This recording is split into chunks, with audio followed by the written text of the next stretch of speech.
Hello everyone, I'm CA Vaibhav Jain, and 2 days back I asked about video recommendations, and two of the topics were most recommended. One was analysis of financial statements and second was Ind AS 19.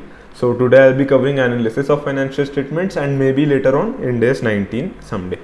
So in context of analysis of financial statements, see, the chapter has basically two parts. First is the theory part and second is the practical part, and what is asked in exams is generally the practical part, first thing.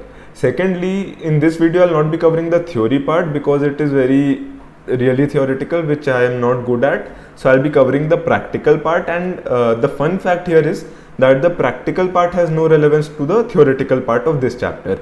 In fact, the practical part is more relevant to the other Ind AS on which I have made videos. So while I was studying these test your knowledge questions, I found it very interesting that all of it was related to the Ind AS and they are pretty easy for us. Now moving on, I'll take a minute more, and firstly I want to know whether all of you are using the community tab on your phones or your laptops, whatever you are using, because I post something or the other on the community tab. Those of you who have subscribed to my channel, definitely check the community tab frequently. And secondly, what I wanted to say is that you should watch this video, this topic, only when you have covered all other Ind AS, because it holds a great relevance to all the other Ind AS. So for example, this question which is appearing on your screen right now is relevant to Ind AS 16 and Ind AS 40. And again, I have made video on Ind AS 16 and Ind AS 40. So first thing what you ought to do is you have to cover all the videos, then you have to watch this video and cover all the questions and finish off with the analysis of financial statements. Okay, and on that note, let us begin, I guess. Yeah. So what I'll be doing in this video is test your knowledge has 4 questions. I'll be covering all 4 of them firstly, and secondly I'll be using Excel wherever I need to explain the question in depth or wherever I need to make calculations. And okay, now let's begin. So question 1, as you can see on your screen. Now we'll give a read to the question. So Venus Limited is a multinational entity that owns 3 properties. All 3 properties were purchased on 1st April 2000 X1. The details of the purchase price and market values of the properties are given. Okay, so property 1 and 2 are factories and property 3 is let out.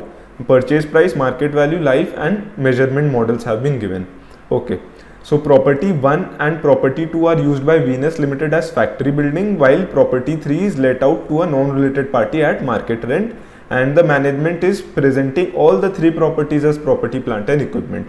Okay, on this note, what is happening in this chapter altogether in all the 4 questions is that they had a accountant who was not well aware with Ind AS because he had not watched my videos. So that is why he is making some small mistakes in the treatments, and therefore because you are watching the videos, so you know that what is the mistake and you know how to rectify it. So it is basically we have to check what is the mistake and we have to rectify it, simple as that. So property 1 and 2 are used by Venus Limited as factory building, while property 3 is let out to a non-related party at market rent.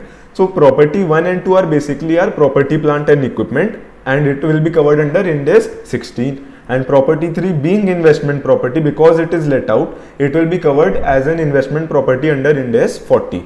So these two will be clubbed together, and this is a separate thing. Why am I clubbing these two? Because both of them are factory buildings. Had property 1 been factory and property 2 being an air conditioner, in that case I would not have clubbed, because Ind AS 16 specifically says that you have to follow similar treatment for a class of asset, and you can follow different treatment for different class of asset under Ind AS 16 itself.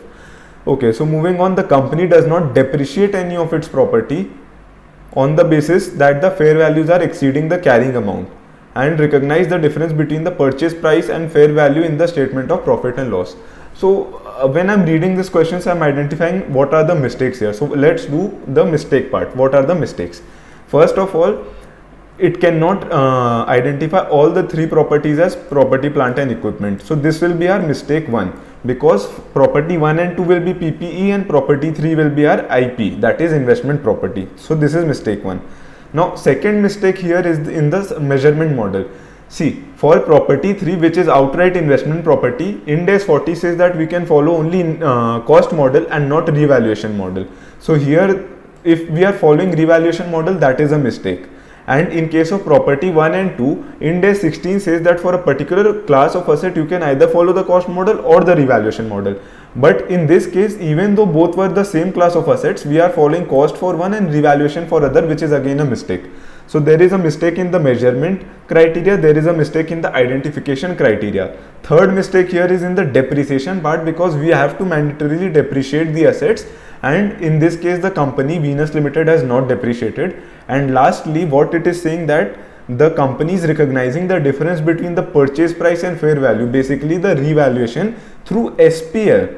In my Ind AS 16 video where I have covered revaluation model in depth, I have specifically stated that any revaluation has to be done through the OCI, that is the other comprehensive income, and not through the PL. So here we are identifying 4 mistakes. I'll repeat all of them. First is identification of property, second is measurement of property, third is depreciation of property, and fourth is revaluation amount is routed through SPL instead of OCI. So fair enough. Now we'll move on to the rectification part. So we'll rectify mistake by mistake. See, for the first part, identification, I have already told you that property 3 should be IP and property 1 and 2 should be PPE. Fair enough. Now second part is the measurement part. So let's work on it. Let me open Excel. So there are property 1, property 2 and property 3. This is PPE, this is PP, and this is investment property, right? Now we have purchase price, market value, life and measurement models. So in case of property 3, we can follow only cost model. Therefore, this market value of 13,500 holds no relevance as such in calculation part. Although if you have watched my Ind AS 40 video, I specifically stated that an entity has to disclose the fair value, but it has not to recognize the fair value. So this 13,500 is relevant only for disclosure of fair value of investment property. But for the calculation part, what we will take is the cost, which is 12,000 rupees, and life given 10 years. Therefore, our depreciation will be nothing but 12,000 divided by 10, that is 1200 rupees per annum. And therefore, our net amount or net carrying cost, whatever you call it, net carrying cost will be 12,000 minus 1200, that is 10,800. Right. So this is for investment property, property 3. Now moving on to property 1 and 2, that is our PP. So in case of PP, let's assume that we'll follow the revaluation model. So if we are following the revaluation model, we have the total cost price as 25,000, whereas the total market value is 16 plus 11, 27,000. So total cost, if I see, is 15,000 and 11,000. Sorry, 15 and 10,000. And if I see the market price, or I can call it the fair value, market price is 16,000 and 11,000. Right. So for the total of PPE, what I have is the cost total is 25, whereas the market price is 27,000. In these two cases also the life is 10 years, and therefore if I am calculating the depreciation is always calculated on the cost price and not on the market price. Okay, so the depreciation will be 1500 and 1000, that is total will be 2500 of depreciation. So in this case, I have explained in Ind AS 16 video, there are 2 ways of revaluation, and I'll be following the easier one for us, because that is easy to follow as compared to the percentage method. So in the easier one, I'll pass the journal entries in front of you if you want. So first of all, we have the cost of asset in our books, which is recognized at 25,000. So we'll pass firstly a depreciation entry. So depreciation will be 2500 to, let's say, accumulated depreciation 2500. This will be our entry 1. Entry 2 will be the revaluation part. So for revaluation, if you see, we have the net carrying amount of the assets at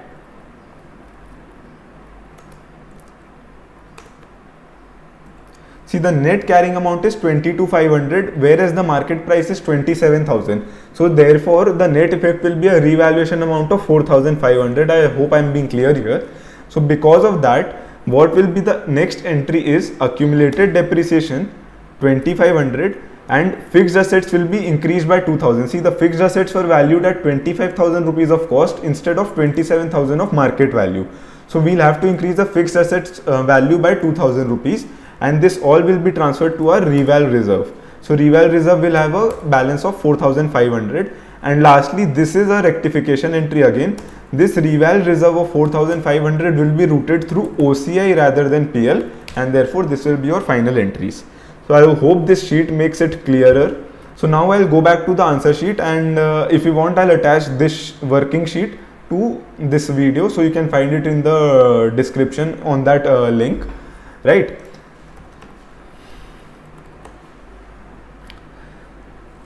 So this is our question. So for the first mistake, which was the recognition, I told you that this is IP. For the second mistake, which was the measurement model, we have rectified by property 1 and 2 being stated in a revaluation model and property 3 in cost model. Mistake 3 was also rectified by us by depreciating all the assets, and mistake 4 was also rectified, that is the SPL part, where we have actually transferred the revaluation to the OCI in the working sheet. So the working sheet basically resolves all the issues here. So this was an easy question as of such, but when I move to the answer, you will find certain complications because they have stated the paragraphs of the Ind AS as it is. Now the question you will have in mind is whether we have to quote all the paras as such. So my point of view is you have to not quote the paragraphs. You can directly state the fact here. For example, when you say that property 3 should be an investment property, you should write in exam what is investment property and what is a PPE, and then in the exams, after giving the definitions, you can say that property 1 and 2 will be therefore PPE and property 3 will be IP. This will be your mistake 1's theory part. For mistake 2's theory part, again you can say simply that Ind AS 40 says cost model should be followed and therefore revaluation cannot be followed, and the class of assets which I just explained for Ind AS 16, you can state it in simple words, no need to quote the text as such. Then for mistake 3, you should state that depreciation is a must and therefore we are depreciating, and you should state the calculation. And for mistake 4, you should state again the fact that any revaluation reserve should be routed through the OCI and not through the SPL. Instead of quoting all the paragraphs, you can simply state the facts, but I feel that the definition of the asset should be quoted by you. So for property, plant and equipment, this should be quoted, and for investment property, the fact that investment property is any asset which is let out for the purpose of earning rental income or for capital appreciation, that fact should again be let out. So this is the definition. So certain facts you have to give as such, but otherwise using your own words, it's fair enough. And even I have done that in my exam, so I think I am in a position to recommend that, right? So this is the fact. And see, now if you come to the lower part, the answer has two cases. First is where we are applying cost model to all PPE as well as investment property, and second case is where we have applied revaluation to PPE and cost model to investment property. So if you check the case 2, the answer here is 27,000 for property 1 and 2 and 10,800 for property 3, and revaluation reserve of 4,500, which will be in other equity OCI. So therefore this is the answer which we have done in the Excel sheet. But on the contrary, you can do case 1 answer also, where you will use the cost model for the PPE as well. And when you use the cost model, it is simple, you will value it at 22,500 and you will ignore the market price, because the market price is basically used when you are using the revaluation model. So you can value it directly by depreciating it over the period of 10 years for all the PPE, property 1 and property 2, as well as the investment property, property 3. So this was an easy question, and it will be easier only after you watch the concept videos, right? So you should also note down here, so that when you are further revising this chapter, you will remember what Ind AS is covered and what Ind AS is relevant for which question. So question 1, Ind AS 16 and Ind AS 40. So we have covered question 1, and before moving on, just make sure that you have subscribed to my channel, because most of the people who watch my videos have not subscribed to the channel. And secondly, do like the video. There is no benefit to me, but the benefit is that if a video is more liked, it comes more on the top of the algorithm when you search for it, and if it is on the top of the algorithm, more people will watch it and more people can benefit from the same. And if you have subscribed, then you can go to the next tab by sharing the video. So if you share, again more people can watch it. So we have obviously grown, and we have currently we are at 7.8 8k, that is 7800 plus subscribers, and I hope that we'll soon cross the 10,000 benchmark. And with that, we'll move on to the next question. So question 2 is on Ind AS 37, which is nothing but my last video. So if you have watched that, that was a 1 hour 8 minute video. So you'll very easily complete this question, very easy. See, on 1st January 2000 X2, Sun Limited was notified that a customer was taking legal action against the company in respect of financial losses incurred by the customer. Customer alleged that the financial losses were caused due to the supply of faulty products on 30th September 2000 X1. Always give a keen eye to the dates, because sometimes the answer can fluctuate on the basis of the dates given, right?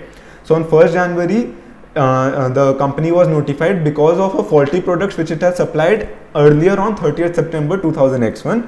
Now Sun Limited defended the case, but considered, based on the progress of the case up to 31st March X2, that there was a 75% probability to pay 10 lakhs, right? There is a 75% probability to pay 10 lakhs.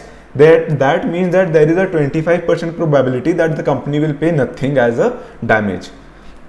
However, the accountant of Sun Limited has not recorded this transaction in its financial statements, as the case is not yet finally settled.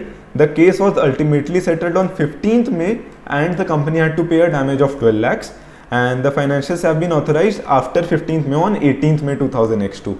So in this Ind AS, firstly what I am seeing is two Ind AS again are relevant here. First is Ind AS 37, provisions, contingent liabilities and contingent assets, and second is Ind AS 10. So right, Ind AS 37 and Ind AS 10. So if you have watched Ind AS 37 video, you will not make the mistake which this accountant of Sun Limited made. So basically I'll tell you what Ind AS 37 says in this regard. In Ind AS 37 I told you about provisions and contingent liabilities. So basically for making provision there are 4 conditions. First condition is that there should be a past event which should result in a present obligation, and the obligation should result in a probable outflow of resources, and the outflow can be measured reliably, right? There should be a past event which should result in a present obligation which should result in outflow of embodying economic resources of the entity, and such outflow can be reliably measured. These are the 4 conditions. So in this case, see, the past event occurred on 30th September 2000 X1. Because the supply of faulty products was made on 30th September 2000 X1. So past event is there. Is there a present obligation? Yes. A present obligation is there because the company might have to pay damage, and the present obligation is resulting in an outflow of economic resources, right? And can we measure it? Yes, because we have been given a best estimate, that is 75% probability of outflow of 10 lakhs. Therefore, if you were in place of that accountant, you would have simply recognized a provision for liabilities or provision for losses, provision for damage, whatever you may call that provision, to the extent of 75% of 10 lakhs, that is 7.5 lakh rupees. So you would have passed an entry, PL account debit to provision for losses 7.5 lakh rupees. Simple as that. So let's move on to the answer, whether the answer says the same thing, although I know it does because I've read it, right? So this is the paragraph. See, as per the given facts, the potential payment of damages to the customer is an obligation arising out of past event which can be reliably measured, therefore provision is required. See, here they are giving only 2 things. You can properly state this. You can state that for any provision these 4 conditions are required, and in the given case we identify the presence of all the 4 conditions, and therefore we identify that there must be a provision to be recognized. You should state your answer properly in such a way. You need not reproduce each and every paragraph or each and every line of the Ind AS. That's not required. So after you say all the 4 factors are there, you should say that the entity should recognize 7.5 lakh rupees of provision on the basis of best estimate. You must remember all these things because you have watched the Ind AS 37 video. I hope you have, right? Now there is a second part to this question. The second part of the question says that on 15th May, the company paid a damage of 12 lakh rupees and the financials were authorized on 18th May. And because the outflow occurred before the financials were authorized, that means that it falls under Ind AS 10, and that means that it is an adjusting event. Therefore, the probability of 7.5 lakh which we have made has to be changed. So see what the answer here says, that because of Ind AS 10 events after the reporting period, the evidence of settled amount is an adjusting event, and because it is an adjusting event, so we'll pass an entry and increase the provision from 7.5 lakhs to 12 lakhs. Therefore, we'll pass another entry, PL account debit 4.5 lakhs to provision for losses or whatever was the name, 4.5 lakhs. So again, it was an easy question, I know, but it is easy only when you know the Ind AS. The fact is that, so if you have watched Ind AS 37 and Ind AS 10, if you have watched Ind AS 16 and Ind AS 40, only in those cases you will see that these are very makhan wale questions, right? Now we'll move on to question 3. So again, question 3 is based on two Ind AS, again Ind AS 20 government grants and Ind AS 41 agriculture, and I have made videos on both the topics, right? So let's read the question. Mercury Limited is an entity engaged in plantation and farming on a large scale diversified across India. On 1st April 2000 the company received a grant of 10 lakhs. See, it has received the grant already, subject to a condition that it will continue to engage in the plantation of eucalyptus tree for a coming period of 5 years. The management has a reasonable assurance that the entity will comply with the conditions, engaging in the plantation of eucalyptus tree for a period of 5 years, etc., etc., and therefore it is recognizing 2 lakhs in the SPL as income following the principles laid under Ind AS 20 government grants and disclosure of government assistance. So again, we have to identify the mistake and rectify the mistake, simple as that. So let's identify the mistake, and before that let's discuss Ind AS 20 and 41. So in that case, Ind AS 20 says that if an entity has a reasonable assurance that it will comply with the conditions attached to the government grant, it can recognize the government grant in its books. And because of that, what the entity is doing, it is recognizing 2 lakhs because the government grant was given for a period of 5 years. So it has done nothing but 10 lakhs divided by 5, and it has amortized. So what it is doing is, for the opening period of the current year, beginning of the year, it will recognize 10 lakhs as non-current liabilities, and as the year ends, 2 lakhs will be transferred to SPL, and again for all the consecutive 4 years we will recognize 2 lakhs as income in the SPL. So this grant is treated as such. So when I see this, I can say that the entity is complying with Ind AS 20 correctly, but the fact here is that Ind AS 20 was not applicable. What is applicable is Ind AS 41. Now, if you have watched my Ind AS 20 videos, in Ind AS 20 video, I told you that Ind AS 20 does not cover the government grants given for agriculture, for plantation. So that is covered under Ind AS 41 separately. And in Ind AS 41 video, I told you that Ind AS 41 covers the government grants received for agriculture and plantations. So in this case, because we are receiving a grant for agriculture and plantation for the eucalyptus trees, therefore we'll treat the government grant not under Ind AS 20 but under Ind AS 41, right? So Ind AS 41 says that you should recognize a government grant only when you satisfy the conditions required. Ind AS 20 says that you should have a reasonable assurance of satisfying, but Ind AS 41 says that you should satisfy first. So because we have to follow Ind AS 41, again here we find a mistake that Ind AS 20 has been complied instead of Ind AS 41. So when I talk about Ind AS 41, what the entity had to do is simply recognize the 10 lakh rupees as a liability, as a non-current liability for all the 5 years, and when at the end of 5 years the entity has satisfied the conditions of continuing to engage in plantation of eucalyptus trees for all the 5 years, in that case what the entity would do is transfer all the 10 lakh rupees from the balance sheet, from the non-current liability, to its PL as an income. I hope I was clear with all this explanation and you could follow it. So when you see the answer to question 3, it is giving all the theory which I just explained you. So you have to state what Ind AS 20 requires, what Ind AS 41 requires, and why Ind AS 41 is applicable here and why Ind AS 20 is not applicable here. And after you explain it, you can say that as at the end of the period 10 lakh would be recognized in the balance sheet, and at the end of the period only we can transfer it to the income, to the PL, right? So this was a basic simple explanation of the question. Now we'll cover the last question, question 4 again. Is on Ind AS 2 because Mercury Limited is selling goods to Mars Limited. Also, if you see that Ind AS 2, this question is on deferred income, deferred payment of consideration, deferred consideration, whatever you may call it. So deferred consideration was covered under Ind AS 2 as well as Ind AS 16 also. and I guess Ind AS 40 also. So all the deferred consideration topic is same everywhere. Basically the deferred consideration topic says, okay, I'll explain it through the question itself. Mercury Limited has sold goods to Mars Limited at a consideration of 10 lakh rupees, the receipt of which is receivable in three equal installments of 3,33,333 rupees over a 2-year period. So it is paying on the beginning of the year, the end of the current year, and the end of the next year. 3 periods. It is paying 3,33,333 rupees. That means the total will be 10 lakh rupees, right? Now, if the company is offering a discount of 5%, that is 50,000 if the payment is made upfront at the time of the purchase. So the company is saying that if you pay it over a period of 2 years, you will have to pay 10 lakh rupees. But if you pay it right now, you will pay only 9,50,000 rupees. That means that the difference is there of 50,000 rupees. And as you know, because you have watched my Ind AS 2, Ind AS 16 and Ind AS 40, you know that the difference will be recognized as borrowing cost under Ind AS 23.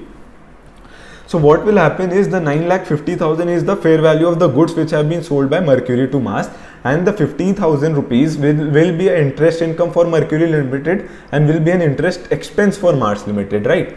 So we have to do nothing but amortization schedule has to be prepared, and post preparation of the amortization schedule will recognize the interest income or interest expense annually, and will recognize the upfront amount as the fair value of the goods sold and the goods received.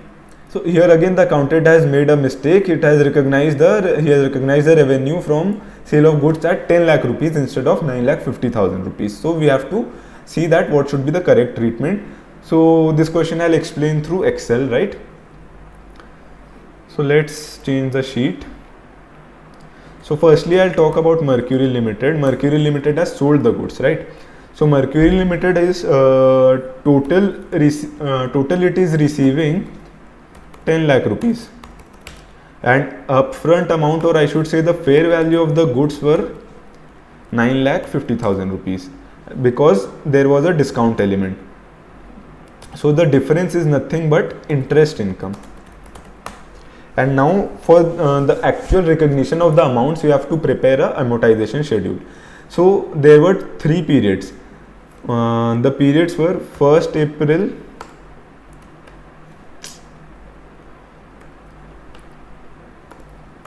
April X1, then 31st March X2, and 31st March X3,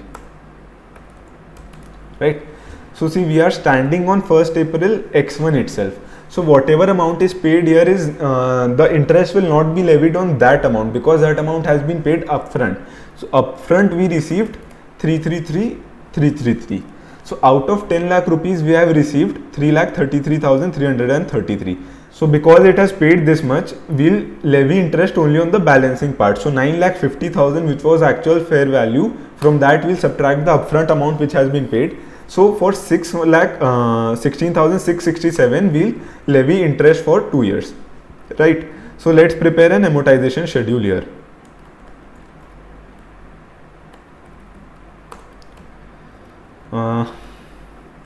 So we'll have first outstanding balance, then we'll levy interest at the rate, it might be given in the question, must be given, then there will be a repayment, and then we'll have the closing balance. This is nothing but the opening balance. So for when I see for the year ended 31/3/X2, and then I'll see for 31/3/X3, right? So for 31/3/X1, that is for the year 1st April 2000 X1 to 31st March 2000 X2, the opening balance was 61,66,67, and interest is being levied in the question at 5.36% per annum, right? So it will be 5.36%. So I'll levy interest at the rate 5.36%, and repayment again will be made of 33333, and therefore the closing balance will be opening balance plus interest minus the repayment. So this will be our opening balance. Now again from the opening balance we'll do nothing but we'll again levy the interest. So the interest will be this much, and repayment again will be the same figure of 33333. Therefore the closing balance should be nil here. So when I calculate it, there is a difference of 12 rupees, which is nothing but the rounding of error. So from this figure I'll subtract 12 rupees. Just a second. So this will result in a balance of 0 rupees. So there is a rounding of error. So let's say this is 0 rupees now. So here we have the amortization schedule prepared, and this amortization schedule will be more clear if you have covered financial instruments. Although it is clear in itself, it is a basic SFM question, right? So what the entity Mercury Limited will do is, firstly it will recognize the sale of goods. So for sale of goods it will pass an entry debtors will be for 9,50,000 rupees and to inventory because it has sold goods. If it were PP, then it would be 2 PP, right? So 9,50,000, this is your first entry. Now second entry again on the date 1st April itself. On 1st April itself we have received some amount. So bank or cash, whatever it is, bank or cash debit 33333 to debtors. Okay, so as of 1st April when I am seeing, I have a net debtor outstanding of 61, 66, 667. Now I'll move on to the next period, 31st March X2. On 31st March X2, firstly I'll be levying interest on the outstanding principal. So interest here will be nothing but a interest income for me. So I'll pass the entry debtors debit interest income to interest income. This interest income will be again transferred to our PL account. So we can pass another entry PL account, interest income debit this figure to PL account. And again on 31st March we'll receive some amount from the debtor. So we'll pass another entry of this. So on 31st March I'll have a net debtor outstanding of this plus this minus this, right?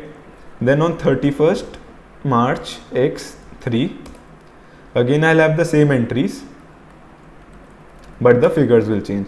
So debtors to interest income will be this figure and repayment will be the same amount. So here I'll have a net debtor outstanding of 0 rupees. See, so this is the basic treatment and the entries for the same.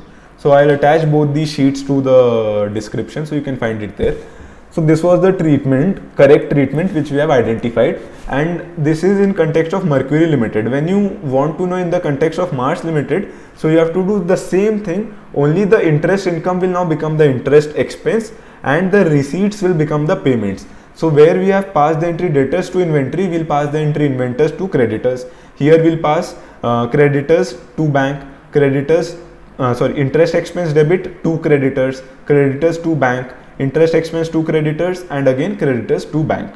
So the entries will reverse, baki everything is the same. So this covers all the 4 questions. Let's see the answer to this question once. They have prepared the amortization schedule, and see, these are the entries which we have just passed right now. Just another thing, here they have prepared a different type of present value calculation of 9,50,000. What they have done is they have taken the present value of the 10 lakh rupees using the discount rate of 5.36% itself. Yeah. So in this case they have used the same 5.36% and they have arrived at the value of 9,50,000, but it was given in the question itself, so I have used it directly and I have shown that 9,50,000 is fair value because the company will be giving a discount of 5%. So you can follow either way. And after that the entries I have explained you everything in detail, so the entries are same as we have done in the Excel sheet. So I guess this covers your analysis of financial statements. You may read the theory, although to be honest I had not read it in my exams, but I leave it upon you. I do not suggest leaving anything for the exams, but it is a subjective topic. And on that note I think I'll end this video. There are 2 case studies I think, so you just give them a glimpse. It will be again same as I did just now. It will be based on some Ind-AS or the other, and most of the Ind-AS I've covered on my channel, and I hope that all of you have subscribed and all.